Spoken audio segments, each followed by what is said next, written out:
thank you all very much for coming on the first of the pre-Christmas drinks, we're calling it. I'm Brian Sheehan from GLEN, and I'm really delighted to welcome you here today, this evening.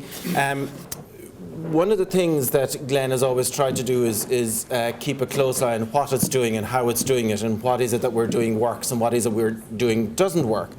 And one of the things about the case study that you were launching this evening is that it's an exploration of what did and didn't work in terms of the delivery of civil partnership and the civil partnership's role in moving us onwards to the next step of equality for families and constitutional equality for lesbian and gay people. An awful lot of people played a role in that, and this is about GLEN's role in it. And we're delighted here this evening that Charlie Flanagan, who was a huge ally as civil partnership was going through the Dáil and the Seanad, will launch it for us this evening. So we're joined by Charlie, by Mary Sutton from Atlantic Philanthropies, who are our very generous sponsors and funders, and Kieran Rose, who you know from GLEN. I suppose the key thing is that GLEN next year will celebrate 25 years in existence. It will also be the 20th anniversary of the decriminalisation of homosexuality. And there's a very short trajectory not in real terms when you're experiencing it, but in terms of that progress for Ireland. And one of the things that certainly helped us to play a part in that was securing funding from Atlantic Philanthropies. So we moved from being a voluntary organisation until 2005 to having the resources to be a professional organisation that we could engage in a much more intensive way with the political establishment, but also with the public. And that's enabled, I think, us and other organisations who Atlantic have funded in this sector to play a much bigger game than we had played before now, with obvious, very positive results for everyone. With that in mind, we just, and Atlantic Philanthropies commissioned this study to look at, as I say, the lessons learned and so on. And with that in mind, I'd like to invite Mary Sutton, who's Director of Atlantic Philanthropies in Ireland, just to say a few words. Thanks very much. All I would like to say really is that Atlantic has always been very concerned to evaluate the effectiveness of the grants that it makes, and that's across the whole spectrum, from capital projects to advocacy. And different methodologies are employed on different occasions. I mean, sometimes it's a cost-benefit analysis, sometimes it's quantitative research, but as I'm sure you all know, advocacy is one of the most difficult activities to evaluate. And the Centre for Evaluation Innovation in New York has risen to that challenge, and we are really pleased that Susan Parker and Julia Kaufman have managed in this short report to capture the essence of what was a very sophisticated and multifaceted campaign. We've been privileged to work with GLEN, and we're very encouraged by the progress that has been made through successive governments and civil society working together over many years. We would like to thank all of you. I'm sure many of you in this room assisted with this case study, and we're very grateful to you for having done that. Our hope is that the case study will inform others who seek to bring about change, but we also believe that it will inspire others who take on seemingly impossible challenges, and that it will inspire them to take on these challenges and to succeed. And thank you very much. You're all very welcome here for the launch of, and the title of the report is Civil Partnership in Ireland, How a Minority Achieved a Majority, a case study of GLEN.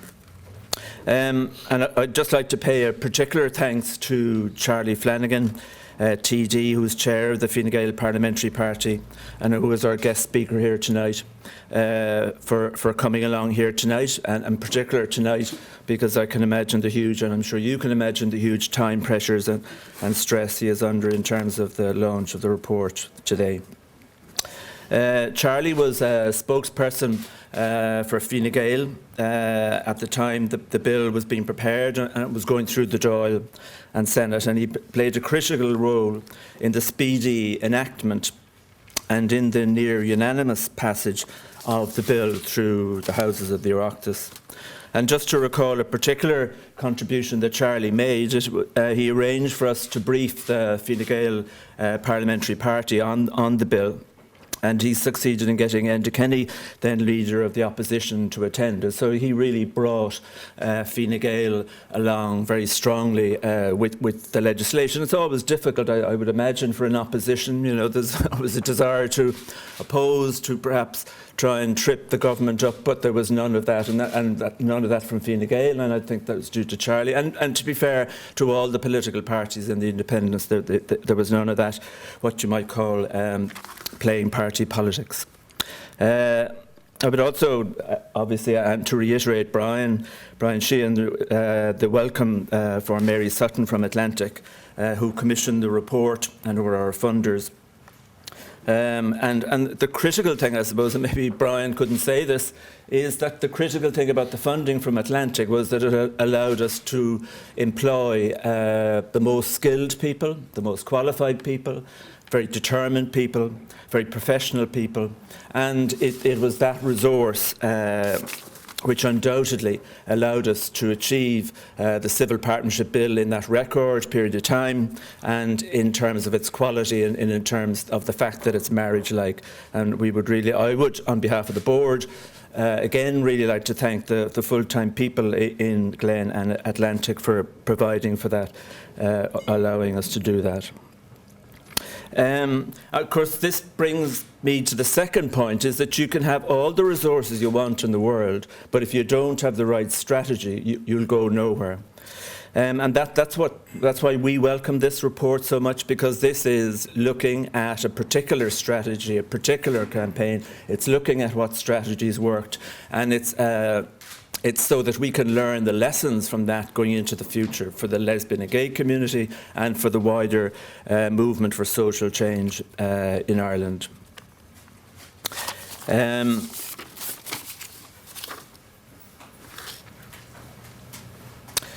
It's in my long period of time working in the public service and outside of it as well, and from that experience, I've often threatened to write a book, and the title of that book will be "That Will Never Work." And I'm sure it's like all the rest of you. You've come across that phrase when you propose any change, when you propose something new, when you propose something ambitious. And I'm sure now you could very quickly come up with 10 of those kind of things that people say, like, for example, we tried that 2 years ago and it didn't work and it won't work now. And the companion volume to that particular one, which is based on when you have convinced people that they're going to do the change, when you have, or even against their opposition, when you've achieved it and when it's successful, and then the reaction is, actually, that was inevitable. And I think that's a really important thing for us to learn about, and it's one of the reasons why I'm so delighted with this report, because it documents why it wasn't inevitable, and what significant opposition there was. And if it did look easy in the end, it was because of people like Charlie Flanagan. It was from politicians like Eric Byrne, who's here tonight. It was from agencies like the Equality Authority and the chairperson, Angela Kearns, who's here tonight, who was very, very strongly supportive of the campaign for civil marriage and civil partnership. So coming to a conclusion, I think, again, to reiterate what Mary said, a particular thanks to the Centre for Effective Evaluation in New York. It's a very concise report, it's very well written, it's very easy to read, and that's something that you can't say with a lot of reports in this particular area. And we can't conclude, really, without saying that the report ends with the hundreds of civil partnerships that have been celebrated throughout the country. And it's a thing that I suppose we often forget when we're campaigning for statutory change. We think it's like something like ABC, or it becomes kind of very abstruse or abstracted, and you forget actually that there are real people's lives involved here, that you're talking about whether a person will get deported or not. You're talking about whether somebody will get a pension or not. You're talking about whether somebody will have to sell their house or not. But the hundreds of these people who have couples running civil partnerships throughout the country, from Clare, Longford, appearing on the front pages of their local newspapers, etc., they're creating a social transformation in Ireland.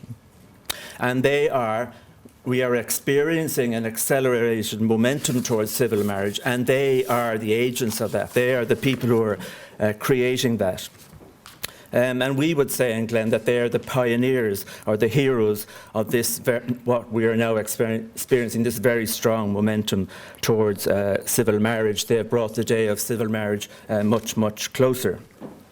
So to conclude, thanks again for you all for coming. Thanks to Charlie for coming here tonight, for his huge work in bringing us to the position that we are today. Powerful civil partnership in place and strong moves towards civil marriage. So I'd like you all to give a very warm and strong welcome for Charlie Flanagan TD.